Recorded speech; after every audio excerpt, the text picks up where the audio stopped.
back to another family channel. I'm Jacob J Books Corner.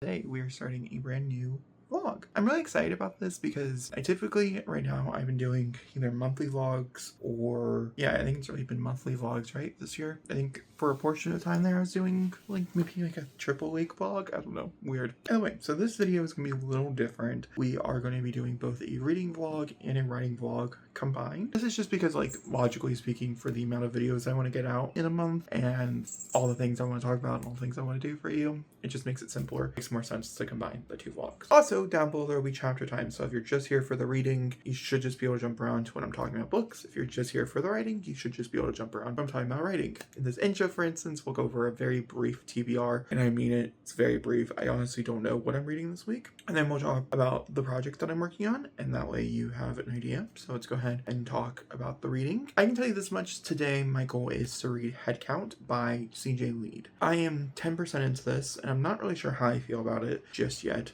It's not my type of typical book that I would normally pick up on, but essentially we have a man, he left town, he was doing something else in his life, and originally he was a detective, and I guess there's these things. I was thinking werewolves there for a second, but they might be skinwalkers. I'm not sure exactly. They're called something different here, shreds or something like that, and in Colorado. And essentially he was solving these murder cases where a piece of hair would be tied around someone's tongue, but they would be horrifically murdered by somebody else, and they would claim that they didn't actually do it or whatever. And it's weird occurrences, and it's happened multiple times. Interesting, if you ask me. And so, like I said, I'm 10% into this. I love CJ Lead so much. I honestly don't know where Mayfly is. Normally it's pretty easy for me to grab, but I did have to rearrange my shelves. I'm excited. I really liked Mayfly. I thought American Rapture was okay. It wasn't my favorite thing in the world, but I did enjoy it. For writing, on the writing side of things, on Project CFR. Project CFR actually does have a title, and it will probably end up coming out at some point during this month. This is the project that I'm working with you. I'm writing with you, and so I'm hoping to get a few live streams in as well to get some writing done. We're also going to deep dive into this month into the service that I'm using to write books now, and explain why I'm doing this instead of what I was using beforehand, because I really like it, and I think it could be very serviceable for a lot of people, so I want to recommend and showcase it. The story follows our main character, Franklin, as he realizes in this world,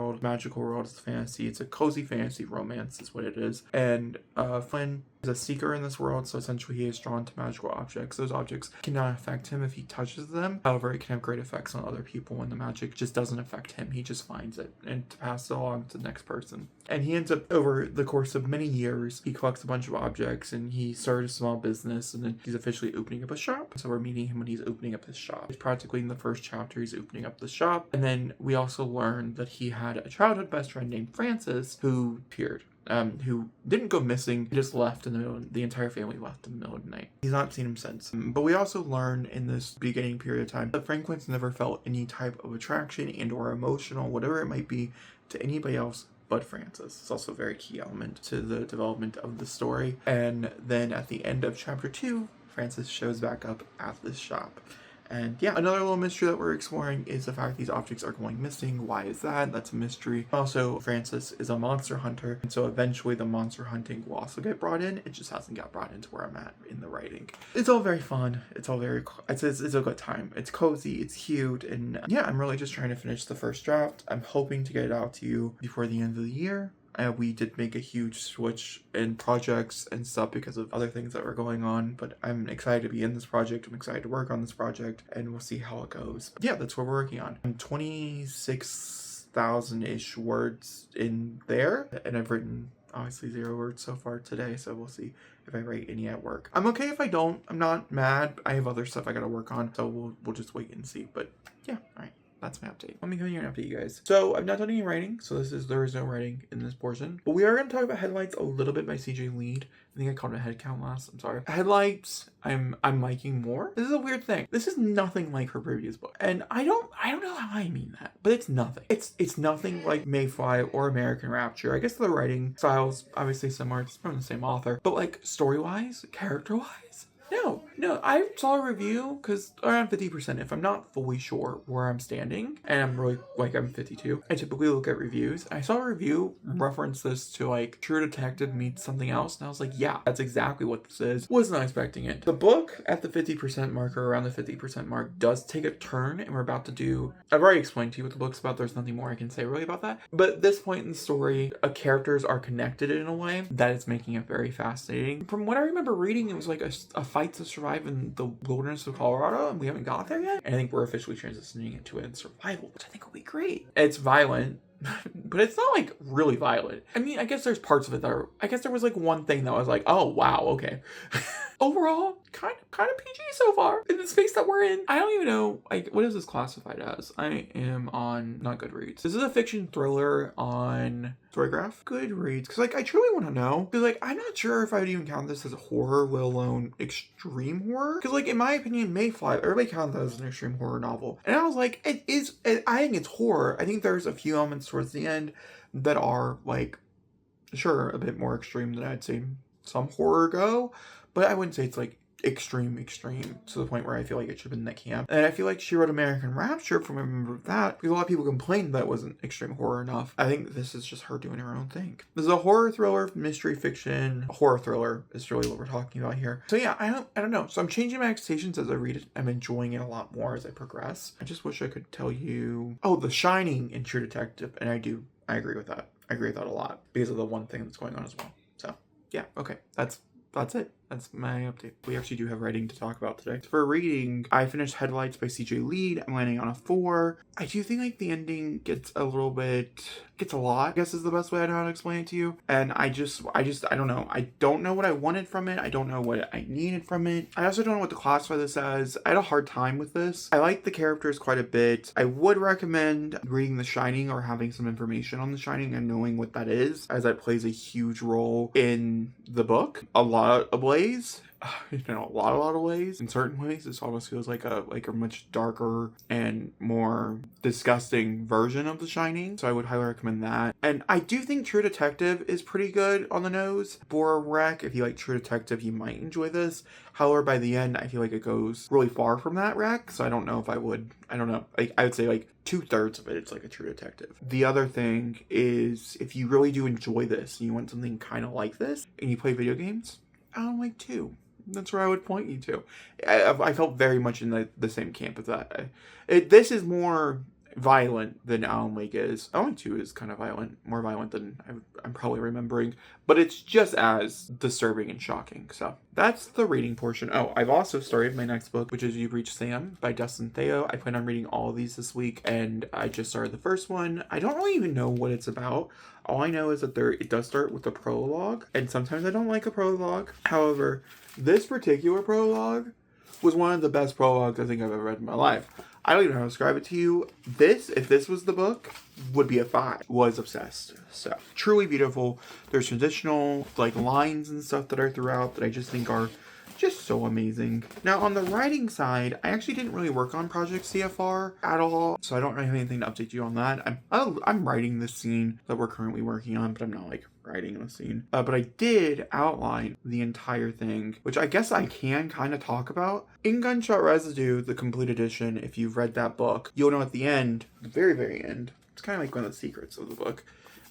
There is a, like on this page right here, this line right here, does talk about a spinoff coming, and I officially have outlined and have a pretty good understanding of what's going to happen in that entire book. So, I'm very excited about it, if I'm going to be honest with you. And so that's what I worked on last night. I think I probably wrote like 3,000 words worth of outlining material for it. I'm super duper excited. I love this character so much inside this world, and I'm excited to see her flourish a bit more. We are jumping. It is a female protagonist instead of a male protagonist. They're still going to be in the same spy world though, and we're still dealing with some of the same tropes. I would also have to say, because it is a spin-off, it's more like a companion novel, so you would probably need, I wouldn't count it as a book 4, but we are continuing Alex and Marcus's story inside it. They're just not the main characters, so a companion is the best way I know how to describe it. But they do play, like, there's parts of this plot that do play bigger plot points. It's kind of like a sequel, but it's not a sequel either way. And that's everything I gotta talk to you about, like when it comes to reading / writing. So Yeah, today is Saturday night, or sorry, Sunday morning, but it's, you know, late Saturday night. I finished You Reach Sam today, which is great. I'll do a whole non-spoilery discussion on this as well, as I've been talking about doing that I was going to do for a little bit now, and that is still very much the plan. It will just be another series overview. We're talking about the entire Dustin Theo universe.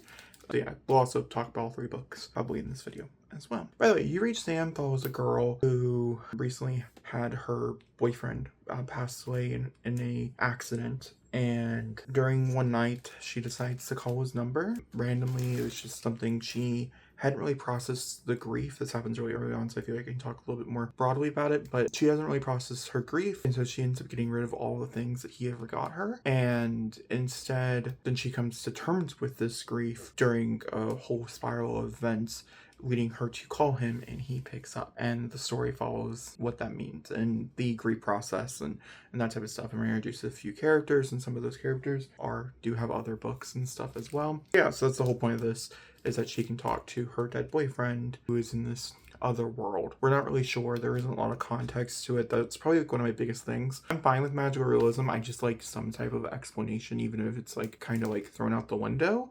I don't even think it needs to make a total amount of sense, but I need a little bit more. So it didn't fully work. I also found parts of this to be very frustrating to read from, and I understand that grief is a cycle, and this is like depicting that in a way. Either way, I gave it a 3.75. Like I said, I will have a full spoiler review. I don't know if those will come out this month or next month, so just be on the lookout for them. This is on that list of spoiler reviews. The other one I read was, what is it called? Books, Iced Coffee, and Somewhat Dragons by Amanda Lovelace. This is from Amanda Lovelace, who is the writer of a bunch of poetry collections that came out when I was in high school. So they're over 10 years old by now. Are they referring to come out? She has a bunch of books, and she decided she wanted to hand at something other than poetry, and she didn't write a novel, and said she wrote a graphic novel, and this is what this is. And it's about 2 sapphics who fall in love, 2 women who fall in love, and it's about their journey with little pet dragons. They work at a bookstore. We're following that experience as well. This also was a bookstore, fun fact, weirdly enough. Actually, I'll put it up here.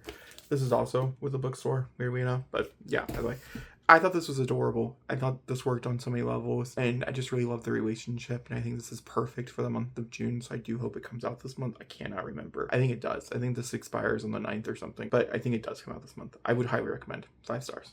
And then, lastly, before we move on, I did start when Hero was here. So this one came out after You Reach Sam, but it's not technically connected. I have been told they're all 3 connected in some way, shape, or form. I don't know exactly how. This is the next one he released, so I'm reading publication order, and then we'll read technically the follow-up, which is You Found Oliver. That's how I'm doing it. I'll explain it more in that video. But I'm only 7% into that, so I don't even really know. I'm in the opening. There's 2 like mini prologues and stuff. I don't have anything to tell you about it. We'll get into it, I guess, tomorrow, as I do plan on finishing it tomorrow. For writing wise, I'm debating on what I'm doing.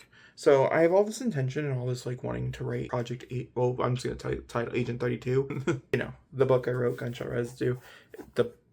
It's a spinoff. I playing 007, and these are spy books, and so I am greatly inspired, honestly, and that is so beautiful. That's such a good feeling. I haven't had this feeling in a long time, so I think I'm just gonna jump into it and write it. I know that does put us behind on Project CFR. I don't remember if I've announced the title or not to you guys. I know it's gonna put us a little behind on that, and so I'm trying to divvy it up. Do I need to try to write at least 500 words in Project CFR, and then I can be released to write what I want, or do I just allow myself to write what I want, and then we just deal with the consequences? And then I started playing around with my schedule for next year, and I'm like, what if we release both the Muse and Project CFR on top of all this other stuff? So the only other tidbit of information here is I don't know if the Muse is even going to be ready for publication next year.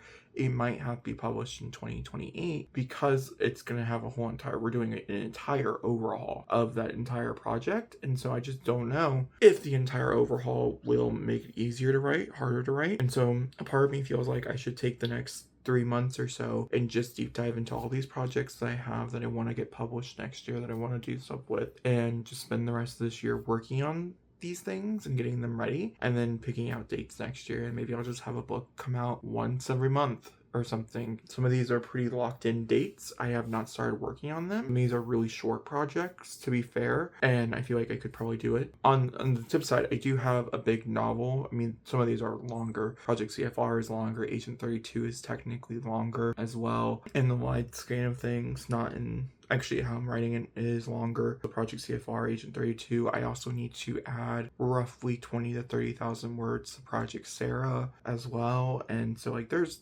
quite a bit of words to go over. And then like I said, we also have secret projects and secret projects. That entire series is probably roughly like 80 to 100k overall, because those are short little things, which is great. I'm super excited. If you guys do not know, I am trying to write as many short things as possible for some reason. I like a good novel. I love writing a long novel too, and when I get like in depth into like my writing short things, I get nervous about writing long things. Yeah, so I'm not sure where I stand. I guess I'll find out tomorrow. I didn't actually do any technical writing today. This took me a bit longer, and then I got to the very end, and then I got distracted by something, and then by the time it was over, I was like ready to go. So how do you guys tomorrow? So originally I was like, oh, this isn't gonna be a writing vlog, or this is just good, this is still gonna be a reading. No, I decided to start the one video early, actually, so it does kind of fuck a little things up for next week, but like whatever. So I am filming a whole other video on the side of this that is really reading dedicated, so if I'm not really talking about writing and this video does kind of drop off, that's the reason why, but that video will come to you soon.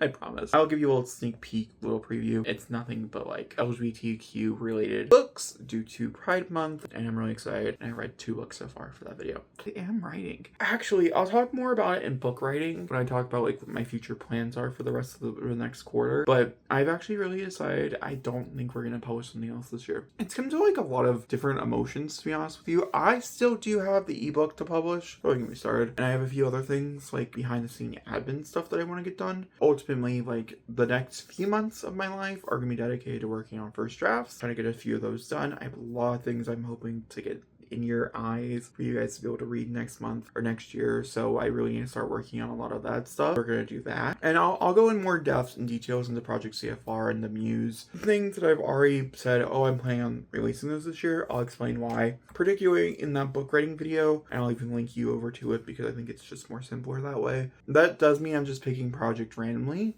Whatever is calling to me that day, I'm working in, which is very chaotic. I don't typically write this way. I do want to make some headway in certain areas. There are certain projects that are calling me a bit more than others, and so I don't want to spend so much time on it. And then for the later half of the year, like I said, I'll talk about more in book writing. We are going to have to be a little more dedicated to a certain project, but I'll talk about that later. That being said, today, what did I work on today? You might be asking. Agent 32. I think the last time I had an update for you was also on a Thursday, ironically. This is also on a Thursday. I just got done working a 16 again, and just like the last time I outlined this book last time I worked a 16, here I am starting the book. I wrote 600 words this morning while at work very quickly, and I think I finally have an understanding of this fucking character. I can tell you the character's name. The character's name is Maddie, or Madison. She's referenced in Gunshot Residue. To the point, actually, where the plot, like, I talked about this a little bit before, it's kind of seeming like this is going to be more of a strongly worded companion than like a spinoff. Definitely not a spinoff. Spinoff is normally like you take a character and then you're like doing your own thing with it. This is very much in the world, in the area that we are very much in, so I wouldn't, that's not how I would classify that. And we'll see if it sticks with the structure that I have currently, but that structure could very much change. But for right now, we're working on Agent 32. We'll see how long I could jump projects in a few days. Who knows? But you'll know. I'll keep you posted. Like I said, I wrote 600 words. We started on scene 1 of chapter 1. It's very fun, very exciting. I don't know. I don't think I will have another check-in. I think this is it. I think this is where we're gonna end the vlog. Oh my god, that's crazy. I don't have a lot to say. It's whatever.